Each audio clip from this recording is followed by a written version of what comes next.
A reading from the book of Isaiah. There will be no gloom for those who were in anguish. In the former time he brought into contempt the land of Zebulun and the land of Naphtali. But in the latter time he will make glorious the way of the sea, the land beyond the Jordan, Galilee of the nations. The people who walked in darkness have seen a great light. Those who lived in a land of deep darkness, on them light has shined. You have multiplied the nation. You have increased its joy. They rejoice before you. As with joy at the harvest, as people exult when dividing plunder. For the yoke of their burden and the bar across their shoulders, the rod of their oppressor, you have broken as on the day of Midian. For all the boots of the tramping warriors and all the garments rolled in blood shall be burned as fuel for the fire. For a child has been born for us, a son given to us.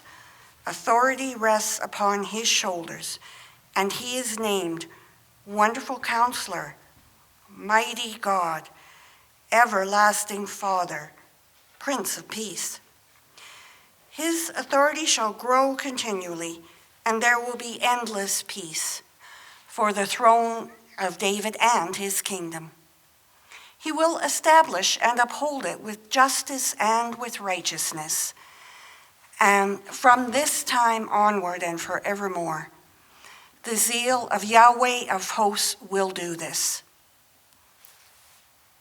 Hear what the Spirit is saying to the church. The Lord be with you. And also with you. The Holy Gospel of our Lord Jesus Christ, according to Matthew. Glory to you, Lord Jesus Christ. When Jesus heard that John had been arrested, he withdrew to Galilee. He left Nazareth and made his home in Capernaum by the sea, in the territory of Zebulun and Naphtali, so that what had been spoken through the prophet Isaiah might be fulfilled. The land of Zebulun, the land of Naphtali, on the road by the sea, across the Jordan, Galilee of the Gentiles. The people who sat in darkness have seen a great light, and for those who sat in the region and shadow of death, light has dawned.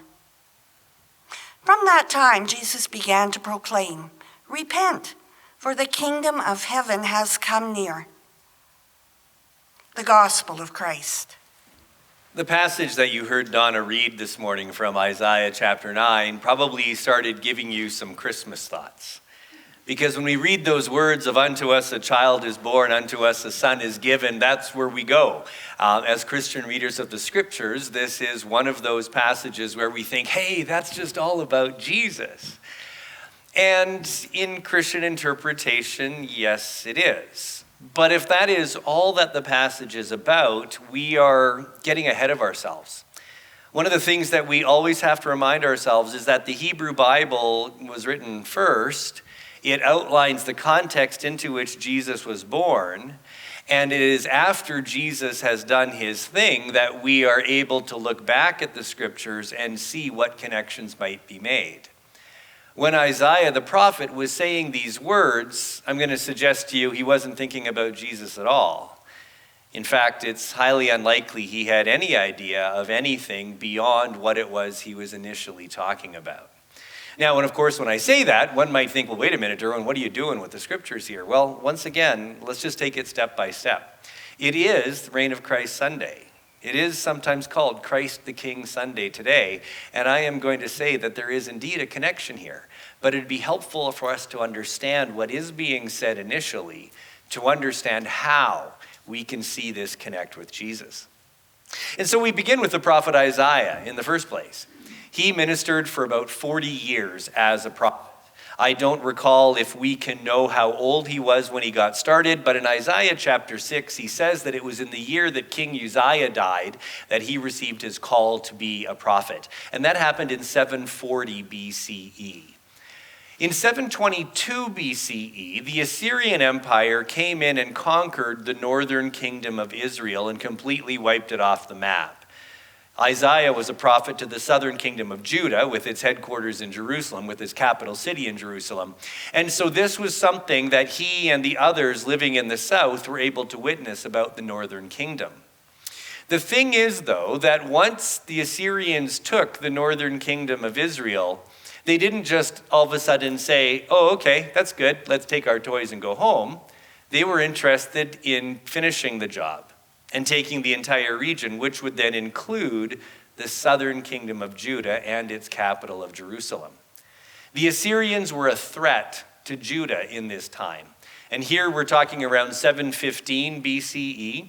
The Assyrians began to advance onto the southern kingdom. And as they were doing so and cleaning up, their work as they were dealing with the northern kingdom, the people of Judah were all too aware of the threat that was coming to them. And it came to the point where they were surrounded by the Assyrian army. The city of Jerusalem had Assyrians all around them. And the scriptures tell us this in 2 Kings chapter 18 and 19. This is where we get the story here. And this event is taking place during the reign of King Hezekiah. Now, Isaiah serves several kings. He starts off with serving Uzziah, then a later king is Ahaz or Ahaz, he's sometimes called. Hezekiah comes a bit later. And what Isaiah is describing in chapter 6 is what it was that had been happening to the southern kingdom of Judah because of this threat from Assyria. I mean, he begins by saying, there will be no gloom for those who were in anguish. In the former time, he brought into contempt the land of Zebulun and the land of Naphtali. What he's talking about there is two of the tribes of Israel that were from the northern kingdom. So looking back to 722 BCE, he says there was a time that contempt was brought in this northern kingdom. He's referring to the defeat of Israel by the Assyrians. But then he says that in latter time he will make glorious the way of the sea, the Galilee of the nations. He's saying that there will be some kind of restoration to the northern kingdom at some point. But he's acknowledging at the time that he's writing that it is defeated. It is completely dealt with. And then he begins to talk about the people around him. He begins to speak to those who were living in Jerusalem. The people who walked in darkness have seen a great light. Those who lived in a land of deep darkness, on them light has shined. What he's talking about is the fact that the Assyrian army had encircled the city of Jerusalem, that Judah was in danger of falling as well. But he's talking about this in the past tense. And he's saying that a light has shined upon them. And then he goes on, speaking of God, you have multiplied the nation, you have increased its joy. They rejoice before you as with joy at the harvest, as people exult when dividing plunder. This is a good news time. Why? Because he says, the yoke of their burden and the bar across their shoulders, the rod of their oppressor, you have broken as on the day of Midian. So a couple of things here. This day of Midian, what is that all about? Well, that takes us back to the period of the Judges, when a man named Gideon was raised up by God, and an angel of Yahweh appeared to him and told him to be strong and courageous and to resist the Midianites who were attacking Israel. And if you remember the story, Gideon is saying, okay, I'll do this, and where's the army I need? Because the army of the Midianites was something like 10,000 people. And so God led Gideon through this interesting process that whittled down his army to only 300 guys. And he said, trust me, we're going to make it happen with this. And so the Midians are camped out one night, and Gideon had the 300 men, each one holding a trumpet and a torch that was covered over by an amphora, by a jar. And then at a signal, they broke their jars and blew their trumpets, waking up the Midianites, and they wake up, and in the darkness, they just see they're surrounded by these torches, and they're fearful that they've got a huge army surrounding them, and they just go nuts and end up killing each other, and that's how the Midianites are defeated. And Israel is delivered. And Isaiah is saying, as in the day of Midian, this is what Yahweh has done as well. Well, what is it that happened? Well, in 2 Kings chapter 18 and 19, we learn that when the Assyrian army came and encircled Jerusalem, there were 186,000 troops. Now, I suspect that that number is greatly inflated. Having that number of people in an army in that day and age is an insane thing to think about. There's some exaggeration going on here. But there was a huge army around Jerusalem. Hezekiah, this righteous king, who was doing things right, who feared Yahweh and all of those things like a king is supposed to, called out to Yahweh and asked for deliverance. And Yahweh delivered Israel. The army of the Assyrians was wiped out. And they're all dead. They're done. The threat is gone. And this is the most significant military victory that Israel has had since the story of them crossing the Sea of Reeds and the Egyptian army led by the Pharaoh being defeated. This is the most significant victory in the history of Israel, was this defeat of the Assyrian army that had threatened Jerusalem. And so in Isaiah chapter 9, Isaiah is celebrating what has happened, that this has gone. The people who were in darkness, the people in Jerusalem surrounded by this enemy, is now no longer an issue. Their oppressor has been defeated. And he goes on to say, for a child has been born for us, a son given to us. Authority rests on his shoulders, and he is named Wonderful Counselor, Mighty God, Everlasting Father, Prince of Peace. His authority shall continually grow. Who Isaiah is talking about here is King Hezekiah. He's talking about the fact that they had this righteous king, and it is all past tense, by the way.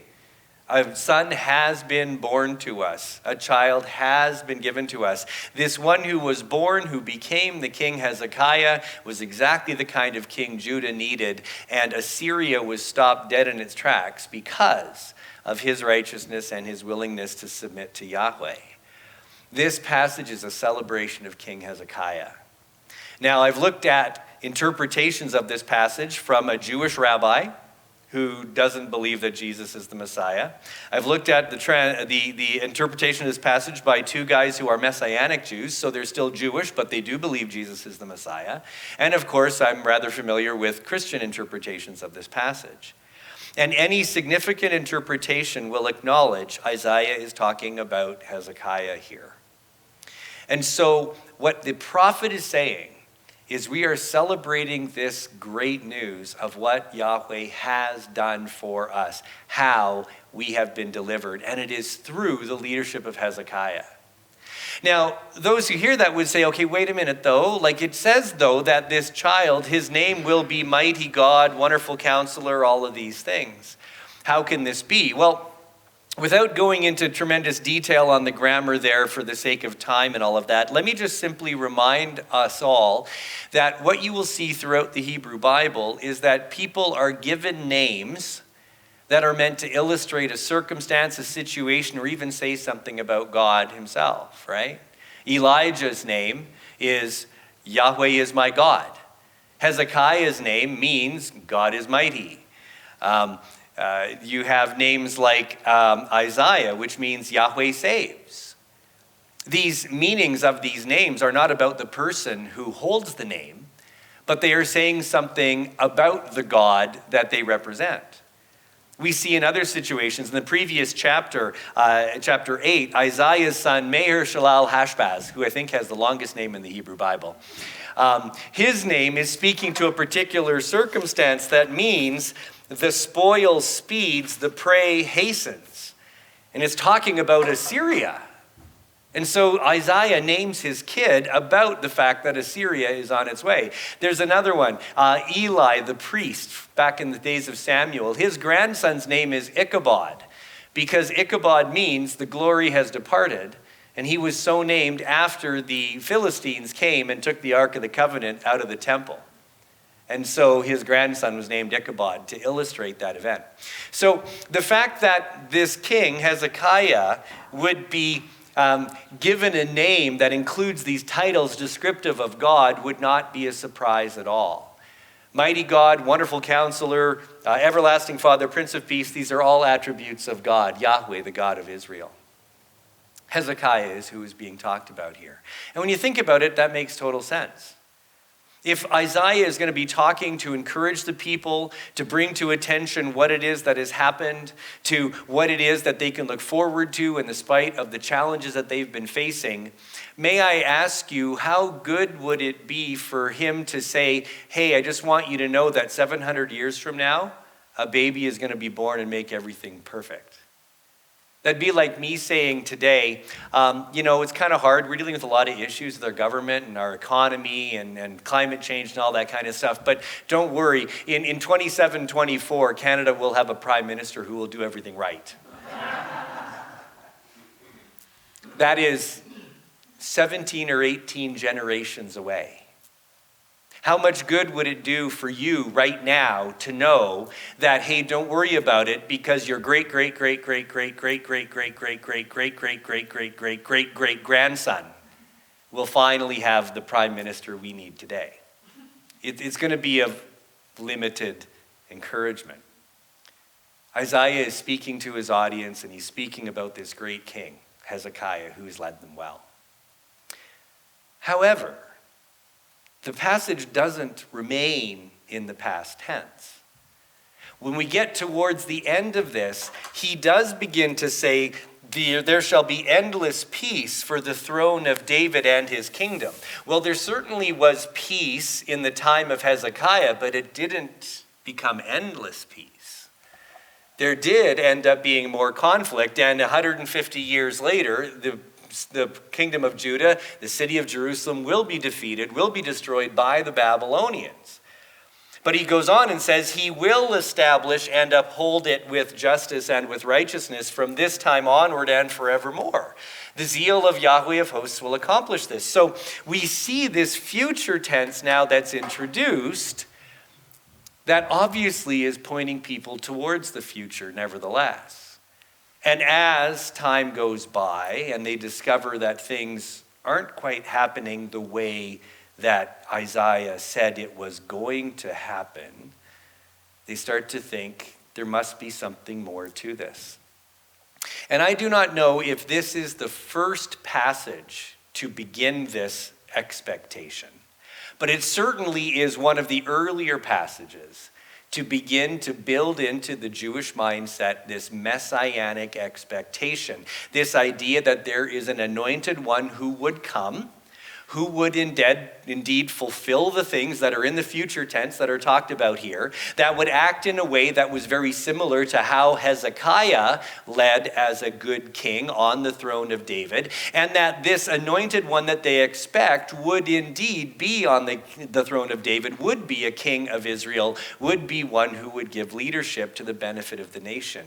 And so this expectation of this anointed one, this messianic expectation, if it didn't begin with this passage, it certainly helps bring it about. And by the time that Jesus is born, that messianic expectation is great in the country of Israel, in the kingdom of Israel. And of course, at the time Jesus is born, the Roman Empire is occupying and oppressing Israel. And the word saying he has thrown off the rod of the oppressor, he has broken the yoke of burden, they begin to long for that to happen again.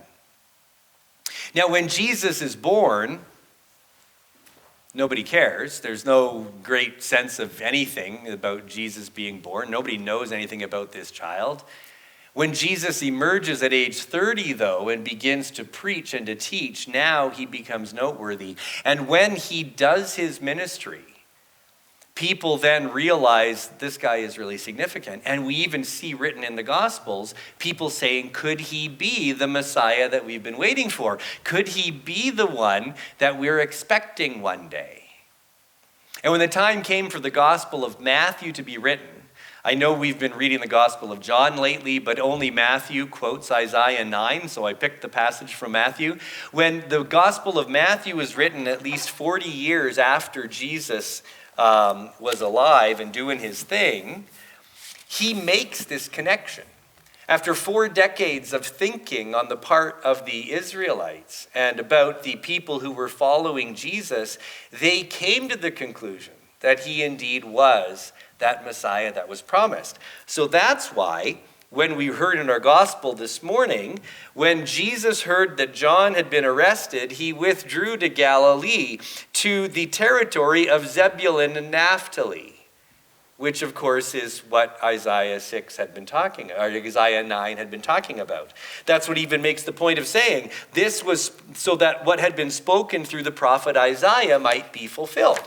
And then he begins to speak the beginning verses of this passage that we read already. Land of Zebulun, land of Naphtali, Galilee of the Gentiles, the people who sat in darkness have seen a great light, and for those who sat in the region and shadow of death, light has dawned. So Matthew is making the connection retrospectively with Isaiah, saying, I want to make the point that Jesus is the Messiah that we were anticipating. And I can see a connection here with where Jesus is living. And of course, Matthew's looking back at what has already happened in Jesus' life. And when he sees the significance and the growth of the gospel and all of these things, he's saying, how can this be anybody but the Messiah that was expected? And look at where he lives. You know what? I see a connection with Isaiah 9. Now again, Isaiah would have had no idea about a boy named Jesus who was going to be born and grow up and do this thing. There's no hint of that. He is giving a promise that Yahweh will remain faithful to Israel and bring restoration at some point. And after Jesus has emerged, we are able to see and look back and go, we can make a connection there with that promise. And so, what we have done is taken the entire chapter and in light of Jesus' birth thought, you know what, this fits. A child has been born to us, a son has been given, and it becomes a popular thing for us to think about at Christmas time.